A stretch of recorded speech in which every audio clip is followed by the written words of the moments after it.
Életem végéig tartó feladatomnak fogadom el. Zászlóinkat, társaimat el nem hagyom. Csapatom vállalt feladatainak végrehajtásában becsülettel kitartok. Közösen megalkotott szabályainkat elfogadom, és annak megtartását magamra nézve kötelezőnek ismerem el.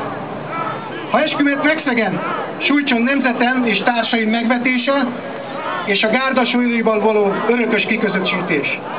Isten engem úgy segéljen! Isten engem úgy segéljen!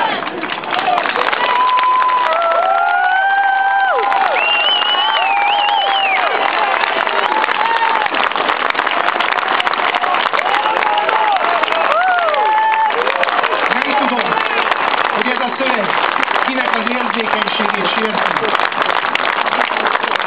Vagy ki az, aki ettől félelmet érez magában.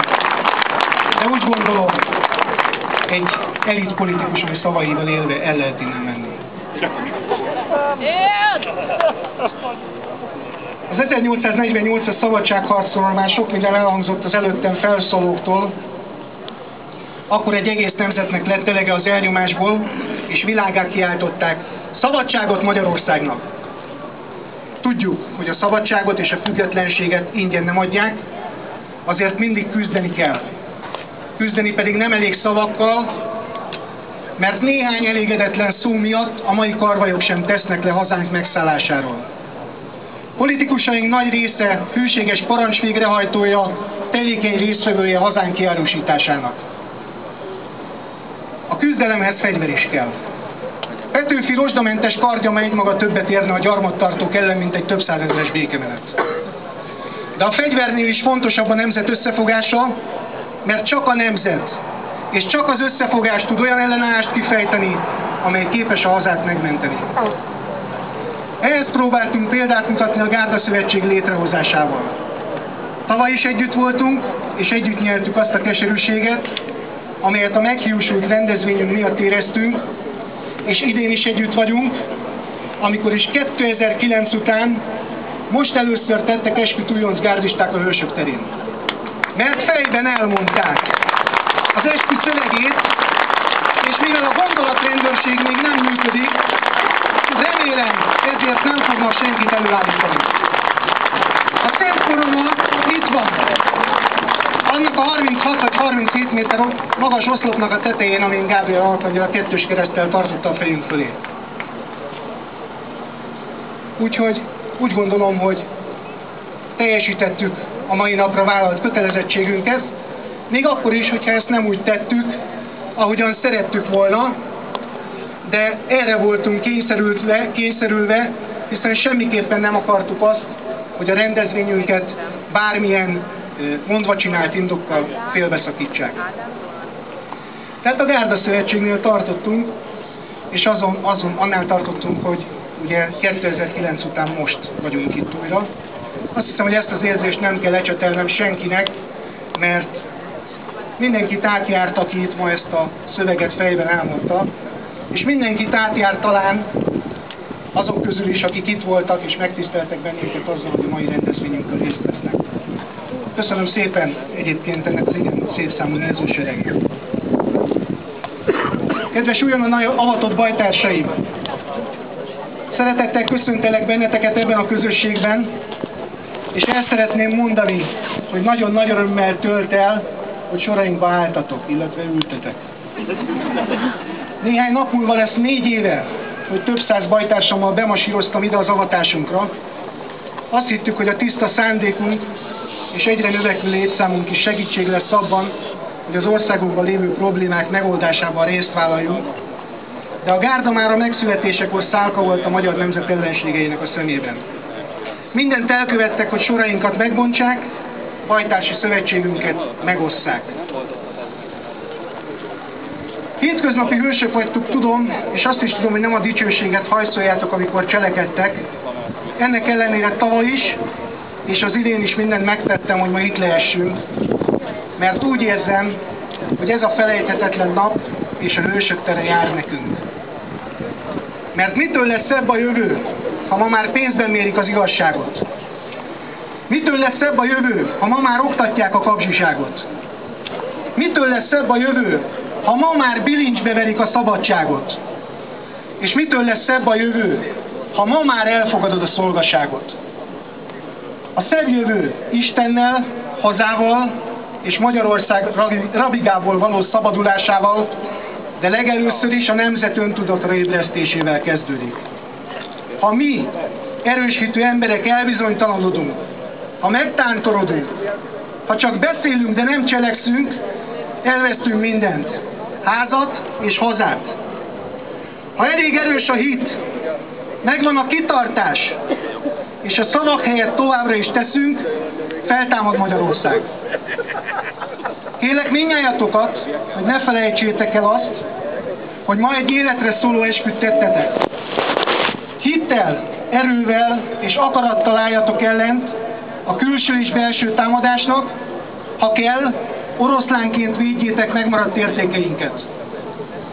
Ez az eskü vezéreljen benneteket, és éljetek úgy, hogy minden évben elmondhassátok, a hősök tere jár nekünk. Köszönöm szépen, hogy meghallgattatok.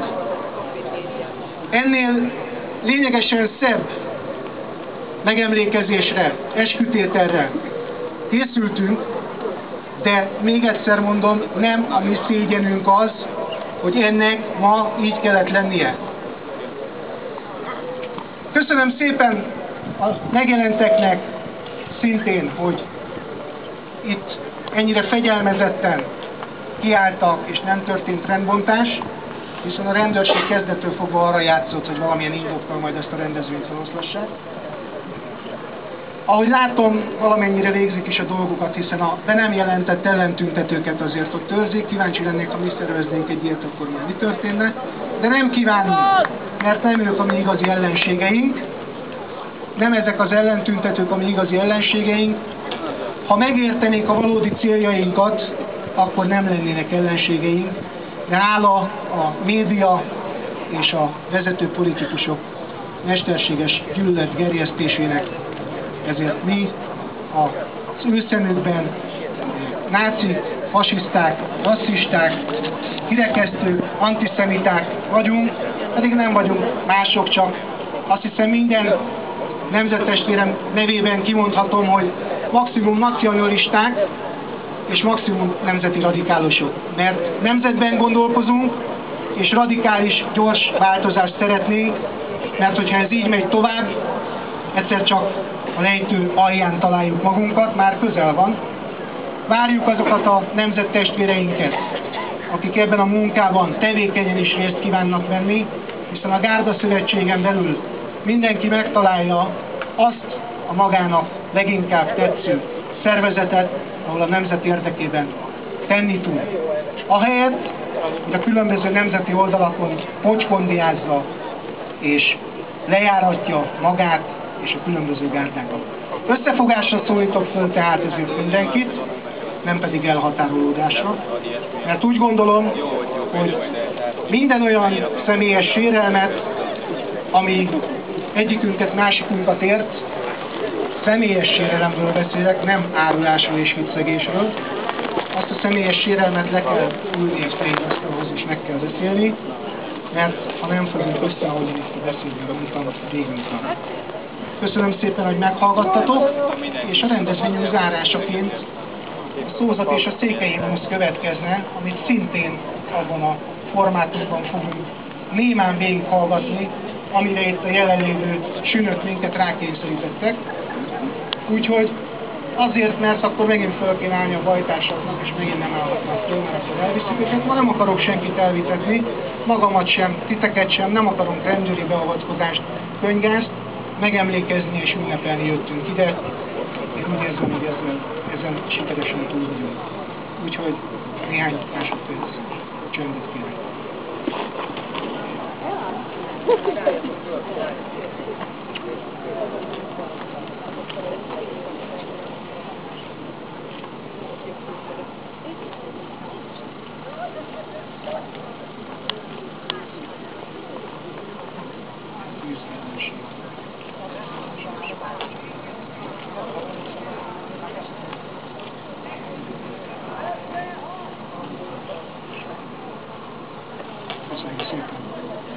Amint látjátok, magunk módján mi is készültünk azért, de nem akartuk azt, hogy a Szent Koronát is meg kelljen védenünk, mert képesek lettek volna megtámadni. Köszönöm szépen! Ezzel, mint a rendezvény hivatalos szervezője bejelentem, hogy a rendezvényünk véget ért. A bajtársak most már felállhatnak, kötetlen beszélgetést folytathatnak egymással, és elkezdjük elmondani a színpadot, és aztán szépen békésen, nyugodtan, derűsen elvonulunk innen, ahogyan ide érkeztünk. Köszönöm szépen mindenkinek!